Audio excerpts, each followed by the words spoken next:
Businesses में से एक वो है चोलामंडलम इन्वेस्टमेंट। कंपनी का टॉप मैनेजमेंट हमारे साथ कार्यक्रम में हो रहा है शामिल।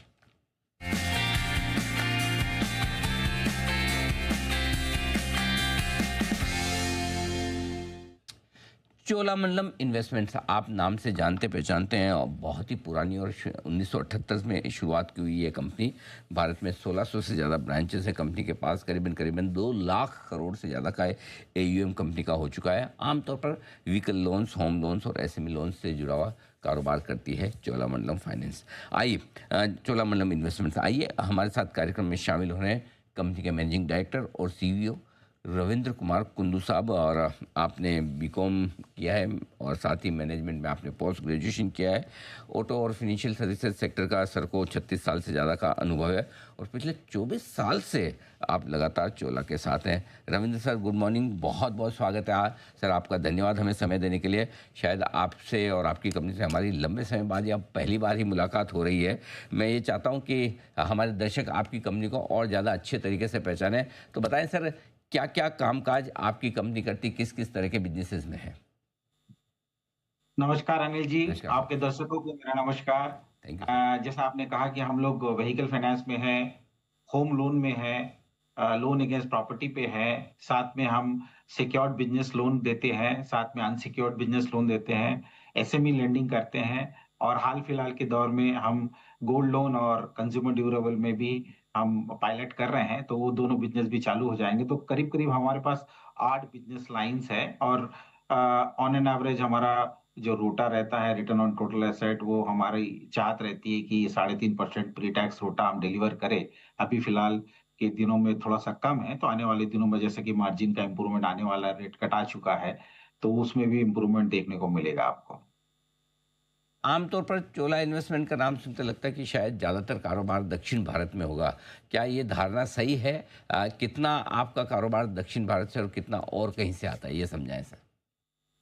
सर सर एक्चुअली देखेंगे तो सर साउथ से हमारा जो टोटल डिसबर्समेंट है वो 30% के नीचे है एंड 70% डिसबर्समेंट हमारा ईस्ट, वेस्ट एंड नॉर्थ में है। जम्मू कश्मीर में हमारे पास कम से कम 600 करोड़ का बुक है और वहां पर करीब 50,000 के ऊपर कस्टमर है। नॉर्थ ईस्ट में हमारे पास 100 के आसपास ब्रांचेस हैं।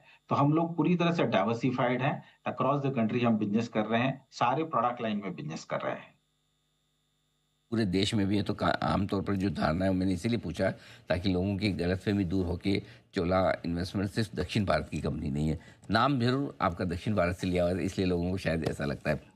अब बताएं सर, क्या वाकई में आपके सेक्टर के लिए, आपकी कंपनी के लिए मैक्रो फैक्टर्स, देश का जो इकोनॉमिक माहौल बदल रहा है, बेहतर हो रहा है? जरा समझाएं क्या कुछ बेहतर चीज़ें होती दिख रही है इस सेक्टर के लिए? देखिए, वैश्विक स्तर पे अगर आप देखेंगे तो मंदी का दौर है, अनिश्चितता का दौर है, युद्ध चल रहा है, टैरिफ वॉर चल रहा है।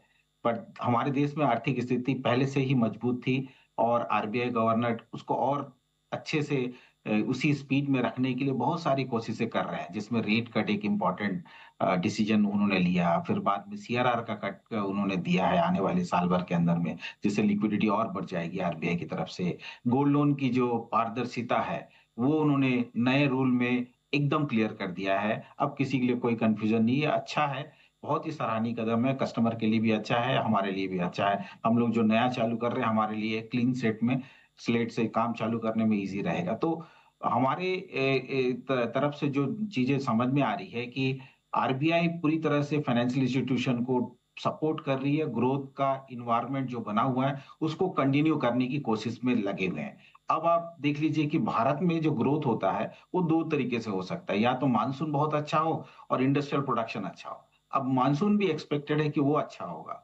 तो अगर मानसून अगर अच्छा हो गया, तो रूरल इकोनॉमी जो ग्रामीण अंचलों में काम करने वाली कंपनीज़ है, जो हमारा 80% ब्रांच नेटवर्क ग्रामीण अंचलों में, तो उससे हमको फ़ायदा और मिलेगा।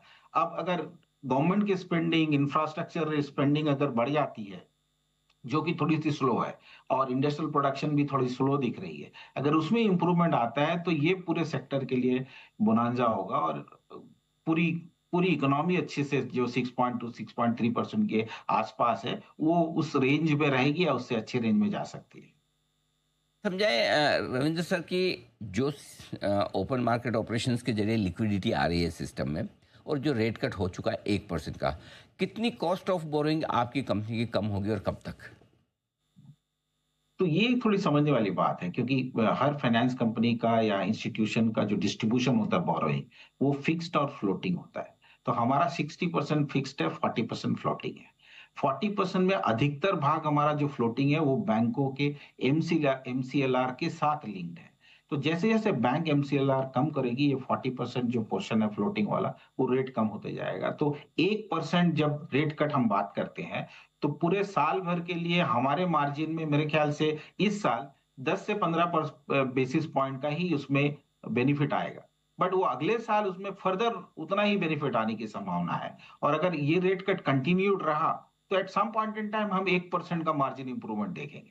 बट वो लैग इफेक्ट के साथ आता है। साथ में आप सीआरआर कट का जो आप न्यूज सुन रहे हैं, जो आने वाले दिनों में होने वाला है, 2 से 2.5 लाख करोड़ की लिक्विडिटी अवेलेबल रहेगी। उसके अवेलेबल होने के कारण जो हायर रेटिंग वाली कंपनियां हैं, उनके पास ऑफर ज्यादा रहेंगे, तो उससे भी बेनिफिट आएगा। बात है। अच्छा सर, कितना मार्जिन एक्सपेंशन होने की उम्मीद रखी जाए इसके चलते आपका?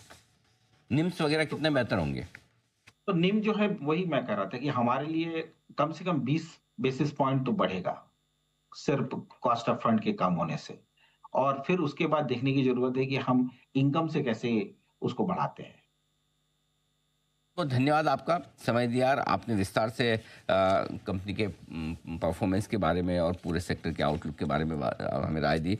जल्द आपसे फिर मुलाकात करेंगे। आज के लिए बहुत बहुत शुक्रिया sir, thank you so much. धन्यवाद। रविंद्र कुमार कुंदू साहब, चोलामंडलम इन्वेस्टमेंट के एमडी और सीईओ, बताते हुए कंपनी के प्लान्स के बारे में। आइए शॉर्ट